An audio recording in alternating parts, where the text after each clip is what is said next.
Hey everyone, it's Ina Beta. I'm back with another episode of Neuro Talk, where we talk all about different neuroscience and neuroscience topics. Today's episode is all about gratitude and what it can do for you and the brain.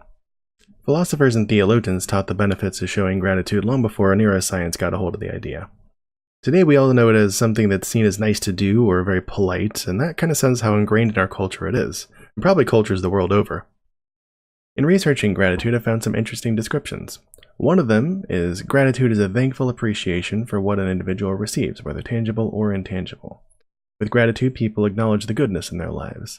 As a result, gratitude helps people to connect to something larger than themselves, whether to other people, a nature, or a higher power.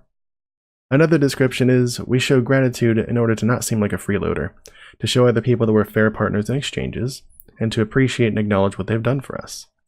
I'm sure there are many other ways to describe the social functions of gratitude, and if you know of one, put it down in the comments down below. I'd love to hear what you have to say about that. So the benefits of gratitude are well documented. There's tons of studies out there showing increased mood, decreased symptoms of depression and anxiety, and gratitude is also correlated with increased fitness, increased mental resilience, increased overall life satisfaction, and increased interpersonal relationships, whether romantic or otherwise. One study looked at the interaction between religiosity and gratitude, and found that people who believed in a higher power showed greater benefits from gratitude. The authors of the study hypothesized that believing in a higher power and being active in that religion offered increased opportunity and expectations to show gratitude. This study looked only at Orthodox Christianity, but the increased benefits of gratitude probably occur in many different religions. So let's talk about what's going on in the brain during gratitude. There isn't a lot of research on this right now, but what I did find showed increased activity in the medial prefrontal cortex, the middle and front part of our brain, right here, which helps us judge the value of things and experiences, and also helps us to evaluate our own and others' emotional states. These areas are heavily associated with emotional intelligence and theory of mind. Gratitude also increases the amount of two different neurotransmitters, dopamine and serotonin. These two neurotransmitters are present all over our brain, but gratitude increases their concentrations in areas responsible for making us feel happy, satisfied, and more social. Gratitude also decreases feelings of envy, which makes sense, they're total opposites. This is important because feeling envy also activates neural pathways associated with other negative emotions like shame and guilt and sadness. This ties right back into our last video about the negativity bias, which says that our brain pays a lot more attention to negative emotions and thoughts and experiences than it does positive ones. So if we're trying to maintain that ratio 3 to 5 positive thoughts for every one negative thought or experience, then gratitude helps immensely as our brain sees it as a direct replacement for negative emotions. So how do we get all these benefits from gratitude? Well, you can say thank you to people. You can also buy gifts for people, but that's not necessary. One way that I've found is to keep a gratitude journal. Simply write in it all the things you're grateful for whenever you've got time.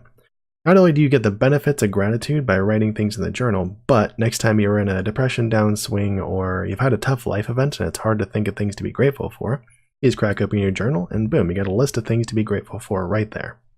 Another study showed that hand delivering a thank you letter to a person led to an increase in mood that lasted for up to a few months. And that's part of the beauty of gratitude. You don't need to spend any money on it. You don't have to leave your house or your bed or even your own head. You don't even need to show gratitude to other people in order to get the benefits. You just have to think it and feel it. For instance, if you think of a few things that you're grateful for as you're laying down to sleep, studies have shown that this not only confers the benefits of gratitude, but also increases the quality of your sleep. Or, as you're waking up, you can think of a few things that you're thankful for throughout your day. It can be something as simple as eating a meal, or wearing a new piece of clothing, or streaming that day. Any of those work. We can literally do this at any point throughout our day, completely free of charge. And, like anything we do, the more you practice feeling gratitude, the easier it becomes.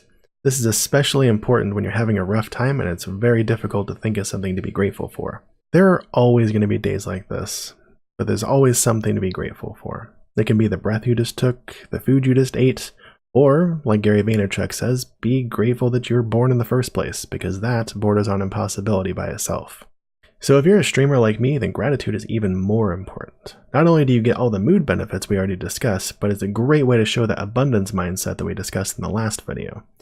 It shows confidence in yourself and your content and also builds connections, which of course also takes place if you're not a streamer. So if you have unique or favorite ways to show people gratitude, I would love to hear about them in the comments down below. Also, I have a challenge for you. Think of 5 people that have helped you get to where you are today and show them some love or some more love. You can text them, call them, slide into DMs, shout them out on social media, or if you're like me and you're going to TwitchCon this week, wait till you get there and tell them in person. 5 people in the next week. It's easy, it'll be worth it. You totally got this. Anyways, that's all I've got to say about gratitude today. I hope you learned something. That's all I ever want. If you like this video, feel free to tell me. Also share it with other people that you think might like this. And check out our last video on the negativity bias and catch us live on Twitch sometime. We talk about this kind of thing all the time over there. I'm going to leave links for those 2 things down in the video description down below. So until next time, stay positive. It's worth it. See ya.